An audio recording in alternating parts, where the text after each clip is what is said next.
ఢిల్లీ వాయు కాలుష్యంపై సుప్రీంకోర్టులో విచారణ జరిగింది. Commission for air quality management నిర్లక్ష్యంపై సుప్రీంకోర్టు ఆగ్రహం వ్యక్తం చేసింది. కాలుష్యానికి గల కారణాలు, దీర్ఘకాలిక పరిష్కారాలపై నివేదిక కోరింది సుప్రీంకోర్టు. ఆ నివేదికను ప్రజాక్షేత్రంలో ఉంచాలని ఆదేశించింది.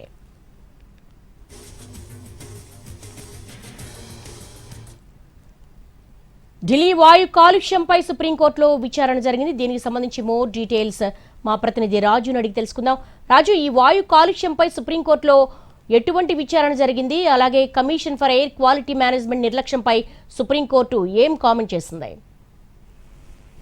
దేవి, దేశ రాజధాని ఢిల్లీలో ఈ మధ్య కాలంలో విపరీతమైనటువంటి కాలుష్యం నమోదవుతుంది. ఎయిర్ క్వాలిటీ ఇండెక్స్ పైన ఏకంగా 500 పాయింట్లు కూడా నమోదైనటువంటి దుస్థితి ఇక్కడ కనిపించింది. ఈ విషయంలో ఎంతో మంది స్వయంగా కొన్ని ప్రజా సంఘాలు కూడా సుప్రీంకోర్టును ఆశ్రయించాయి. Supreme court chief justice of India సైతం తాను వాకింగ్ చేసేందుకు బయటకు కూడా వెళ్ళలేకపోతున్నానన్న విషయాన్ని గత విచారణ సందర్భంగా చెప్పారు.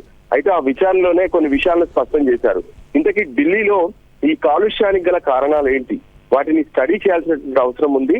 అంతేకాదు వాటిని ఎలా పరిష్కరించుకోవచ్చు అనే అంశం పైన కూడా ప్రత్యేకంగా నిపుణులతో ఒక కమిటీ వేసి దాని ద్వారా వచ్చేటటువంటి అవుట్కమ్ తో కార్యాచరణను రూపొందించుకోవాలనే విషయాన్ని కూడా చెప్పారు. అంతేకాదు ఎప్పుడు చూసినా అంటే ఏదైతే పొల్యూషన్ సీజన్ అనేది ఢిల్లీలో కనిపిస్తుంది.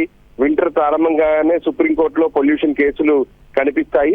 ఆ తర్వాత వింటర్ వెళ్ళిపోగానే మళ్ళీ పొల్యూషన్ కేసులు కనిపించవు. కానీ ఇది దీర్ఘకాలిక నిర్ణయాలతో ఖచ్చితంగా దీన్ని సాల్వ్ చేయాల్సినటువంటి అవసరం ఉందంటూ కూడా అభిప్రాయపడ్డారు. సో అదే అంశం పైన గతంలో ఇచ్చినటువంటి ఆదేశాలను ఏదైతే commissioner for air quality management నిర్లక్ష్యం వహించింది. అంటే ఎటువంటి కమిటీ వేయకుండా నివేదికలతో ప్రత్యేకమైనటువంటి రిపోర్ట్ కూడా రెడీ చేయలేదు. సో అందుకే chief justice of India serious అయ్యారు.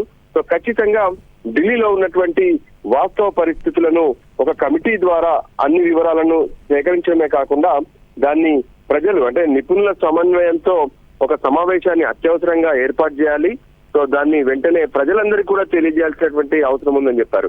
అంటే ఎక్కడ ఈ పొల్యూషన్ నమోదవుతుంది, దేని ద్వారా ఎక్కువగా వస్తుంది, ఇటువంటి అంశాలన్నీ కూడా ఖచ్చితంగా ప్రజలందరికీ తెలియాలి.